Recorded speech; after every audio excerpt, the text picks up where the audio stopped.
Allez, c'est l'heure de Face à Y. Vous le savez, chaque semaine, on reçoit quelqu'un qui a fait le buzz sur les réseaux. On reçoit Lily S. Vous allez voir, elle est incroyable. Depuis son domicile, Lily, mère au foyer, troque les brouteurs qui tentent d'arnaquer des internautes. Elle nous a esquinté de rire dans 66 minutes. C'était incroyable, on va revoir l'extrait. Elle est avec nous et on parlera de ces histoires de brouteurs parce que Gilles, tu as de nombreuses histoires, parce que je crois que toi, tu as failli te faire brouter. Regardez. Comment ça va, Lily ? Je pense à toi tout le temps, Jean-Luc. Tout le temps. Tu es vraiment sûr? Tu te rends pas compte comme je t'aime. Mais là, tu peux m'envoyer simplement 1000, c'est tout. Tu t'aimerais 1000 euros, mais tu aurais besoin que je te prenne aussi autre chose, des mentos. Non, faut pas te compliquer, bébé. Faut pas te... Tu as déjà trop fait, je peux dire pas trop. Oui, mais tu sais, ça me ferait plaisir de t'offrir des petites restes à Gadav. Leslie ose tout. Lui, je lui ai appris des fausses expressions françaises. Je te vomis dans la bouche à la place de bisous. Bonjour mon amour José, comment vas-tu? J'espère que tu vas bien. Merci, je t'aime, je te vomis dans la bouche, mon cœur. Bisous, bisous. Je me fais rire toute seule avec mes conneries. Bravo Lily.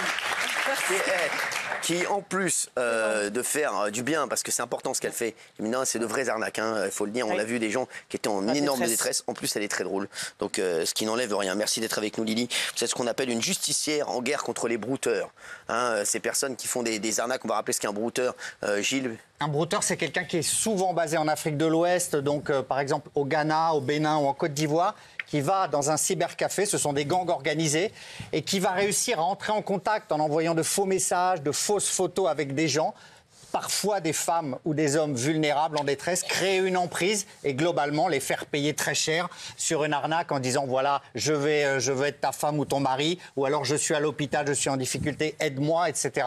On les appelle brouteurs donc parce que c'est venu des moutons. Qui broutent ça et là, qui mangent un petit peu et qui globalement ont une petite vie tranquille, etc. Donc brouteur est venu de là et c'est une vraie arnaque. En ce moment, il y a énormément de gens en France qui sont victimes de ça. Alors, Lily, on va revoir l'extrait qui a énormément fait parler cette semaine. Cette dame qui s'est fait arnaquer de plusieurs millions. Elle pensait avoir une relation avec David Hallyday. Regarde. C'est l'endroit où, l'été dernier, j'aurais dû venir me marier. Et son futur époux n'était pas n'importe qui. Je devais me marier avec David Hallyday. Je l'ai rencontré sur les réseaux. Il est venu me parler en me disant que c'était le vrai. Et puis, ça a commencé comme ça. Mais après un an de relations virtuelles, ils ne se sont toujours pas vus. Plus surprenant, il commence à lui réclamer de l'argent. Il m'explique que, avec l'héritage de son père, ses comptes ont été bloqués. Roselyne commence à lui envoyer de l'argent, plus de 40 000 € au total. Mais peu avant le mariage, elle se rend compte que cette histoire d'amour n'est en fait qu'une escroquerie. C'était quelqu'un qui s'était fait passer pour David Hallyday. Non mais ça. La pauvre, c'est vrai que plusieurs milliers d'euros. Pourquoi vous avez voulu traquer les brouteurs, Lily ? Au début, simplement pour rigoler, parce que vu que j'aime bien raconter des conneries, c'est mon meilleur public. On l'a vu ça. Ouais. Voilà. Et en fin de compte, après, j'ai découvert l'envers du décor qui était beaucoup moins funky. C'était les vraies victimes. Et là, je ne pouvais plus arrêter parce que je ne pouvais pas laisser les victimes. Vous avez bien raison. Vous avez mis en moyen des moyens en place pour les traquer. Oui. Vous avez mis quoi comme moyen ? J'ai des faux comptes, autant hommes que femmes, et je me fais aussi inviter dans leurs propres ordinateurs pour pouvoir fermer tous leurs comptes Gmail, Insta, Facebook, tout, et prévenir l'intégralité des victimes. Alors, c'est quoi les techniques les plus utilisées par les brouteurs pour nos téléspectateurs ? Ça va être les arnaques les plus courantes qu'ils vont faire, c'est vraiment ce qu'on appelle l'arnaque au sentiment. Vraiment de se faire passer pour monsieur et madame tout le monde et puis s'attaquer à des personnes vulnérables. Après, il y a ce qu'on appelle la sextorsion, qui là, ils se font passer pour le beau gosse ou la belle gosse. On échange des photos privées, intimes ou même par caméra. Et après, à partir de ce moment-là, ils enregistrent ce qui est à l'écran et ils font du chantage. Ah d'accord, c'est ça, oui. Oui, la sextorsion, c'est en plein développement. Ça touche notamment des jeunes. Il y a par exemple, on est chez soi, une jeune femme qui arrive chez vous au moyen de la vidéo, qui est donc pilotée par un brouteur, et qui va directement se déshabiller devant vous. Donc vous ne savez pas très bien comment réagir. Vous regardez la séquence. Et eux arrivent dans votre ordinateur à tout enregistrer. Et effectivement, après, ils vous envoient ça en disant si vous ne payez pas 20 000 euros, 30 000 euros, il y a même eu des 100 000 euros. On diffuse la séquence parce que la jeune femme se déshabillait, se caressait, allait très loin. C'est presque de la pornographie. Et les gens sont complètement perdus, quoi. Certains payent. Certains payent. C'est quoi le premier brouteur que vous avez démasqué? Le tout premier, il s'appelait Sandrine, je crois. Ah. Voilà, il me semble, enfin son faux compte, hein. Il s'appelait Sandrine, mais derrière, il s'appelait Junior. D'accord. Junior, et il avait à peine 19 ans. Et lui, il avait extorqué beaucoup d'argent? Pas tellement, parce qu'il n'était pas très doué. D'accord. Clairement. Mais il avait quand même réussi à avoir des sommes, à force d'avoir plusieurs clients, à avoir 400, 500 euros. C'est quoi la plus grosse arnaque que vous ayez vue? J'ai eu des arnaques qui s'élevaient à 800 000 euros des fois. Ouais. 800 000 euros? Ah ouais. Mais c'est sur des années. C'est pour ça que là, notamment lors du reportage, il y a des gens qui sont totalement estomaqués en disant non mais de 500 000 à 1 million, mais comment c'est possible? C'est-à-dire que pendant des années, il y a l'emprise qui fonctionne et jusqu'à donner 800 000 euros. Tout à fait. Pendant des années. Pendant des années. C'est vraiment une manipulation psychologique, mentale. Ils profitent vraiment de la vulnérabilité de ces gens et ils s'engouffrent dans la brèche. Là, tout à l'heure, vous parliez de Gad Elmaleh qui, pour tuer la solitude, a bu de l'alcool. Il y a des gens qui sont tellement désespérés et qui sont tellement seuls. Et ben, quand quelqu'un arrive dans leur téléphone et leur dit comment vas-tu? Est-ce que tu as bien mangé? Est-ce que tu as bien dormi? Et ils ont d'un coup de l'attention. Bah, le piège se referme sur eux. Ouais. C'est vrai, elle a raison. C'est vrai que ça devient une habitude aussi, que les gens se disent il y a quelqu'un qui s'occupe de moi, il y a quelqu'un qui prend soin de moi, prend de mes nouvelles. Exactement. Il y a beaucoup de gens qui sont seuls. Et je suis d'accord avec Lily. On croit que c'est impossible, mais attention, ça peut aller. En fait, c'est un engrenage. Et c'est vrai que voilà, on répond une fois, deux fois, et puis on se prend au jeu, hein, c'est ça. Hein. C'est tout à fait ça. Après, il crée en fait une dépendance affective. C'est ça.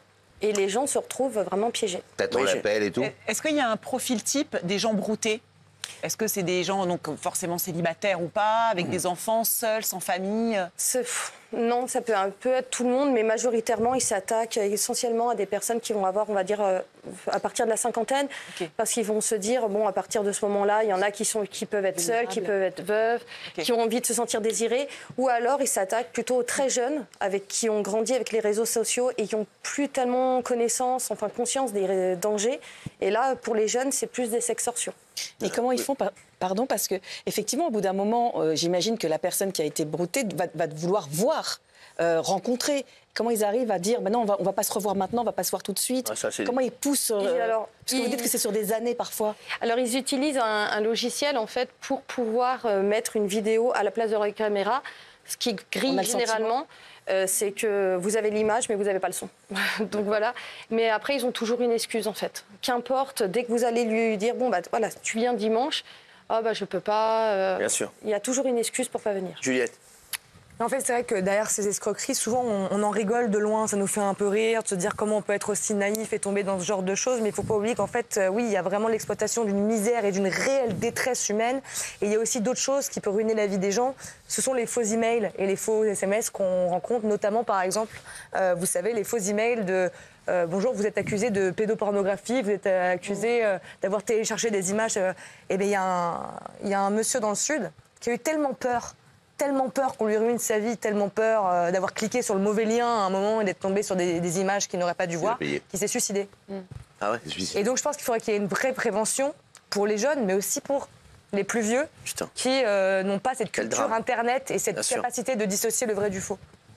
Oui. Non, là, il y a une arnaque qui tourne beaucoup, c'est la fausse contravention. Ah ouais. On vous envoie par mail ou par SMS, vous devez tout de suite payer, sinon vous allez avoir une contravention majorée. Alors moi, je l'ai reçu plusieurs fois, il se trouve que j'ai pas le permis, donc c'est compliqué. Une fausse contravention. Donc il y a des choses comme ça qui tournent pas mal. Le aussi, quelqu'un qui vous a, votre fils ou votre fille, papa, maman, j'ai perdu mon portable. C'est tout nouveau, ça. J'ai perdu mon portable, je viens de prendre le portable d'un inconnu qui me l'a donné. Est-ce que tu peux m'envoyer de l'argent pour que je puisse aller m'en racheter un, etc. Il y avait le truc aussi beaucoup plus grave. Par mail, vous receviez aussi genre de quelqu'un que vous connaissez. Oui, voilà, je suis en galère. J'ai été. En fait, c'est de plus en plus dur à détecter. Ils font de plus en plus attention à leur orthographe. Ils font de plus en plus attention à l'adresse mail avec laquelle ils vous l'envoient. Je suis kidnappé. Vous l'avez vu ça aussi? Oui, je suis en grande souffrance et je suis très malade. Exactement. J'ai besoin d'avoir des soins et je n'ai pas d'argent. On me l'a demandé et c'est un peu la seule personne. Je pense que tout le monde devrait dire. On m'a demandé 3 000 euros d'une personne que je connaissais un peu comme ça. Et elle m'a demandé 3 000 euros, genre qu'elle était en grande souffrance, etc. Bah, je l'ai effacé de mon répertoire. Il a répondu, je suis pas médecin. Non, mais en vrai, je pense qu'il faudrait qu'on dise à nos parents ou à nos proches vulnérables, ne donne jamais d'argent en ligne, demande-moi toujours avant. Exactement. Par exemple, à nos grands-parents. C'est de plus en plus dur avec l'IA maintenant. Merci. Parce que justement, ils utilisent. Je voudrais remercier Lily d'avoir été avec nous. Et bravo pour ce que vous faites. Merci beaucoup. Franchement, vous êtes très drôle. Merci.